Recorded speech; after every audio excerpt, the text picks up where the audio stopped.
गोइंदवाल में बैठी सारी संगत हैरान हो गई जब श्री गुरु अंगद देव जी के बड़े पुत्र दातू जी ने गुरु अमरदास जी को जोर से टांग मारकर उनको उनके आसन से नीचे गिरा दिया, जबकि दातू जी के पिता श्री गुरु अंगद देव जी ने पूरे अदब और सम्मान सहित बाबा बुड्ढा जी की हजूरी में गुरु अमरदास जी को सिखों के तीसरे गुरु के रूप में गुरु गद्दी सौंपी थी। आखिर ऐसा क्यों हुआ, यह जानने के लिए इस वीडियो को आप अंत तक जरूर देखें। इसके साथ ही हम आज आपको गुरु अमरदास जी के आदर्श जीवन की कुछ खास बातें बताएंगे।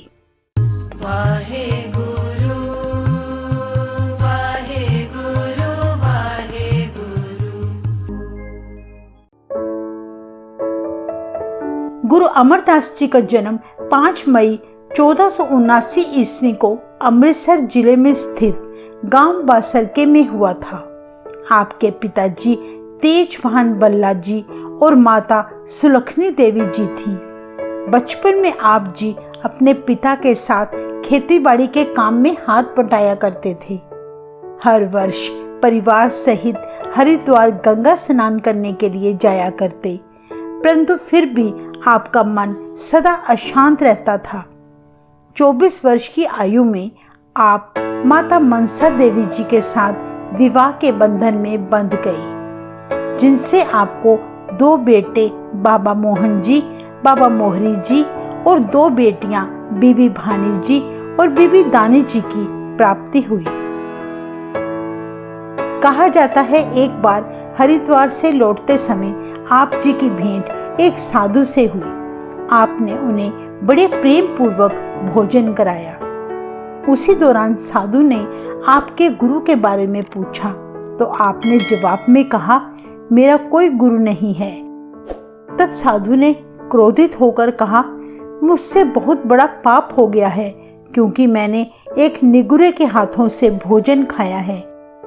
इस बात का गुरु अमरदास जी के मन पर इतना गहरा आघात पहुंचा कि उन्होंने तब से गुरु धारण करने का निश्चय कर लिया। एक बार की बात है, सुबह के समय आपके कानों में गुरबानी का शब्द सुनाई दिया, जो कि बीबी अमरो जी, जो आपके बड़े भाई की पुत्र वधू थी, निरंकार के ध्यान में मस्त होकर गा रही थी। गुरु अमरदास जी ने उनके पास जाकर पूछा, बेटी आप किनका शब्द गा रही हैं? तो उन्होंने कहा, यह गुरु नानक देव जी की रचना है, मैं उनका शब्द गा रही हूँ। तब गुरु अमरदास जी उनकी बानी सुनकर इतने प्रभावित हुए कि उन्होंने गुरु जी के दर्शन करने की इच्छा व्यक्त की। बीबी अमरो जी ने कहा कि गुरु नानक देव जी की गद्दी पर इस समय मेरे पिताजी गुरु अंगद देव जी विराजमान हैं। एक दिन बीबी अमरो जी के साथ गुरु अमरदास जी खडूर साहिब जा पहुंचे, जहां उन्हें गुरु अंगद देव जी के दर्शन करने का सौभाग्य प्राप्त हुआ। गुरु जी की चरण छू प्राप्त करके वे सदा के लिए उनके शिष्य बनकर रह गई। उस समय गुरु अमरदास जी की उम्र करीब 62 वर्ष की थी। गुरु जी ने अपने जीवन के 12 वर्ष खडूर साहिब में रहकर गुरु अंगद देव जी की तन मन से सेवा की। अपनी वृद्धावस्था की परवाह ना करते हुए भी रोज वे जंगल से लंगर पकाने के लिए लकड़ियां लाया करते और गुरु जी के स्नान के लिए रोज सुबह खडूर साहिब से 3 मील दूर पैदल चलकर ब्यास नदी से पानी लाया करते। कई बार लोग उन्हें नौकर, पानी ढोने वाला कहकर मजाक उड़ाया करते, परंतु उनके मन में अपने गुरु के प्रति असीम श्रद्धा थी। वे लोगों की बातों की ओर ध्यान न देकर गुरु जी की सेवा में दिन रात लगे रहते। कहा जाता है एक सुबह तेज बारिश हो रही थी और गुरुजी पानी लेकर वापस लौट रहे थे, तो उनका पांव रास्ते में एक जुलाहे के घर के आगे खड्डे की कील से टकराकर वे गिर गए, परंतु उन्होंने अपने घड़े से पानी की एक भी बूंद गिरने न दी। गुरुजी के गिरने के शोर से जुलाहे की नींद खुल गई और वह बोला, ये कैसा शोर है? जवाब में उसकी पत्नी ने कहा, आधी रात को गिरने वाला अवश्य ये अमरू निथामा ही होगा, जिसका कोई घर न घाट। जब सुबह गुरु अंगद देव जी अपने दरबार में आकर बैठे तो उन्होंने अपने प्रिय शिष्य गुरु अमरदास जी को अपने पास बुलाया और गले से लगाकर कहा, मैं आपकी 12 वर्ष की सेवा से बहुत खुश हूँ। अंतर्यामी गुरु अंगद देव जी ने जुलाहे की पत्नी की बात का जवाब देते हुए सारी संगत से कहा, यह वो अमरू निथामा नहीं है जिसका कोई घर ना घाट, ये तो वो है जो हर निथामे को आश्रय देने वाला है। ये उन लोगों का मान है जिनके पास मान करने के लिए कुछ भी नहीं। ये उनकी ताकत है जिनके पास खुद की ताकत नहीं, और ये उन सब का सहारा है जिनका कोई सहारा नहीं। इस तरह गुरु अमरदास जी की सेवा भावना देखकर सन 1552 ईस्वी में गुरु अंगद देव जी अपना शरीर त्यागने से पहले 5 पैसे और नारियल देकर गुरु अमरदास जी को अपना उत्तराधिकारी नियुक्त किया और उन्हें सिखों का तीसरा गुरु बनाया। इस समय यह बात ध्यान देने योग्य है कि गुरु अंगद देव जी ने अपने दोनों पुत्रों दातू और दासू किसी को भी गुरुगद्दी के योग्य नहीं समझा। गुरु अंगद देव जी के आदेश को मानते हुए गुरु अमरदास जी गोइंदवाल चले गए। गुरु अंगद देव जी के दोनों पुत्र दातू और दासू ये बात सहन न कर सके कि गुरु अमरदास जी उनके पिता की गुरुगद्दी पर बैठे हैं। तब उन्होंने गुरु अमरदास जी का विरोध करना शुरू कर दिया। कहते हैं दातू फिर खडूर साहिब में गुरु बनकर बैठ गया, परंतु सारी संगत ने उसे गुरु मानने से इनकार कर दिया और बहुत सारे सिख गोइंदवाल में गुरु अमरदास जी के पास चले गए। यह देखकर दातू भी गोइंदवाल में आ गया और गुरु जी को गुरुगद्दी पर बैठा देखकर इतना क्रोधित हो गया कि उसने गुरु जी को टांग मारकर आसन से नीचे गिरा दिया। इस पर नाराज होने की बजाय गुरु अमरदास जी ने बड़ी ही विनम्रता के साथ दातू के पैर पकड़कर पूछा, आप हमारे गुरु जी के पुत्र हैं, आपके कोमल शरीर को हमारी बूढ़ी और कठोर हड्डियों से चोट लगी होगी, जिसके लिए मैं आपसे क्षमा मांगता हूँ। लेकिन उनकी विनम्रता का दातू पर कोई असर न हुआ, बल्कि वह कहने लगा, इस गद्दी के असली हकदार तो हम हैं। इतने वचन सुनकर गुरु अमरदास जी चुपचाप उठे और अपने घर बासर के गांव में आ गए। आपने अपने आप को एकांत कर लिया। घर के दरवाजे पर लिख दिया, जो यह दरवाजा खोलेगा वो मेरा सिख नहीं होगा। दूसरी तरफ दातू को किसी ने मुंह न लगाया। संगतों ने उन्हें अपना गुरु स्वीकार नहीं किया। कहते हैं बाद में दातू शर्मिंदा होकर वापस खडूर साहिब चला गया। सिख संगत काफी समय तक जब अपने प्यारे गुरु के दर्शन ना पाकर व्याकुल हो उठी तो बाबा बुड्ढा जी के आगे उन सब ने प्रार्थना की कि गुरु जी को ढूंढकर वापस लाना चाहिए। बाबा बुड्ढा जी ने कहा, गुरु जी की घोड़ी पर काठी डालकर छोड़ दो और उसके पीछे पीछे चल दो। जहां गुरु जी होंगे घोड़ी वहीं जाकर खड़ी हो जाएगी। जब संगत ने बिल्कुल ऐसा किया तो घोड़ी बासर के गांव पहुंचकर उस कमरे के बाहर खड़ी हो गई जहां गुरु अमरदास जी समाधि में लीन थे। अब वहां एक और समस्या खड़ी हो गई। द्वार पर लिखे गए गुरु जी के आदेश की उल्लंघना करना संगत के लिए संभव नहीं था। उन्होंने बाबा बुड्ढा जी से मदद मांगी। बाबा जी ने यह संदेश पढ़कर संगत को कहा, हमें दरवाजा नहीं खोलना चाहिए, बल्कि कमरे की पिछली दीवार को छेद करके अंदर जाने को सही कहा। इस प्रकार बाबा बुड्ढा जी ने दीवार में छेद करके गुरु जी को आखिर ढूंढ लिया और उनके चरणों में शीश झुका दिया।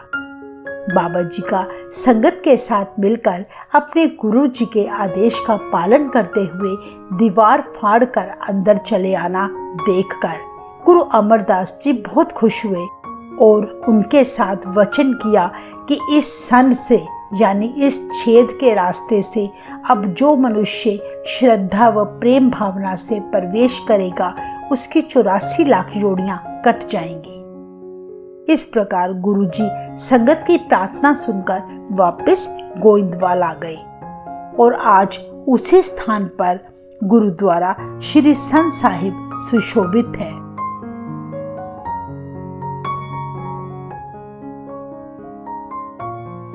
कहा जाता है गुरु अमरदास जी ने अपने जीवन के 33 वर्ष गोइंदवाल में संगत की सेवा में बिताए। सिख धर्म के विकास के लिए गुरु जी ने 1552 ईस्वी में गोइंदवाल साहिब में बौली का निर्माण करवाया। बौली का अर्थ है शुद्ध जल का स्रोत। इस बौली का निर्माण कार्य लगातार 7 वर्षों तक चलता रहा और फिर कठोर परिश्रम के कारण यह बौली तैयार हो गई। गुरु साहिब ने निरंकार का आदेश पाकर इस बौली के पानी तक पहुंचने के लिए 84 सीढ़ियां बनवाई और घोषणा की कि जो भी व्यक्ति निरंतर बौली की प्रत्येक सीढ़ी पर सच्चे मन से जपजी साहिब का पाठ करके इसमें स्नान करेगा वह 84 लाख योनियों के चक्र से मुक्त हो जाएगा। गुरु जी ने अपने कार्यकाल में सती प्रथा, पर्दा प्रथा का विरोध किया, जिसका परिणाम यह हुआ कि स्त्रियां संगत में बिना मुंह ढके आने लगी। यह एक बहुत बड़ा सामाजिक बदलाव था।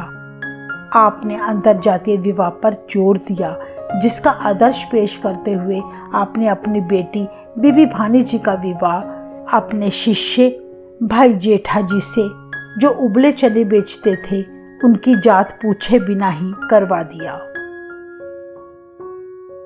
गुरु जी ने गुरु नानक देव जी द्वारा चलाई गई लंगर प्रथा का विस्तार किया।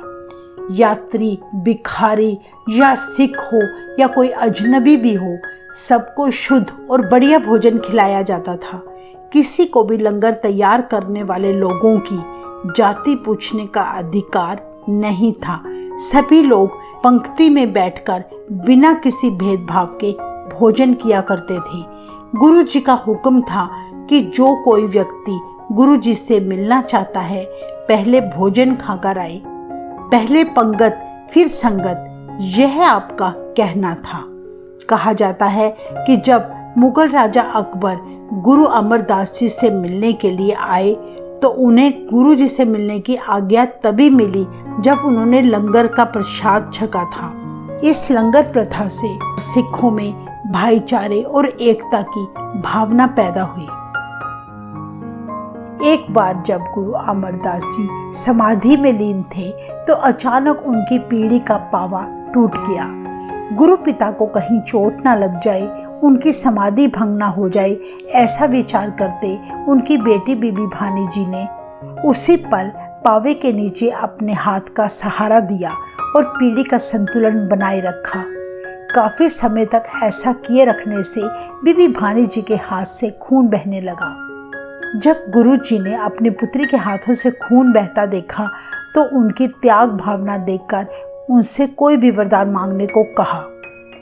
बीबी भानी जी ने केवल इतनी प्रार्थना की कि भविष्य में गुरुगद्दी उनके परिवार में ही रहे। तब गुरु जी ने उनसे वचन किया कि तुम्हारे पति भाई जेठा जी को उत्तराधिकारी नियुक्त किया जाएगा। साथ ही यह भी वरदान दिया कि उनके बाद भविष्य में होने वाले गुरु भाई जेठा जी और बीबी भानी जी के सोडी घराने से ही होंगे। आप जी द्वारा लिखे गए 907 शब्द श्री गुरु ग्रंथ साहिब जी में दर्ज हैं। श्री आनंद साहिब की बानी की रचना आप जी के द्वारा की गई। आपकी पवित्र बाणियों में से आनंद प्यार मेरी माए सतगुरु में पाया संगतों की तरफ से सबसे ज्यादा पढ़ी जाने वाली बानी है, जो सुख व दुख में आनंदमयी है।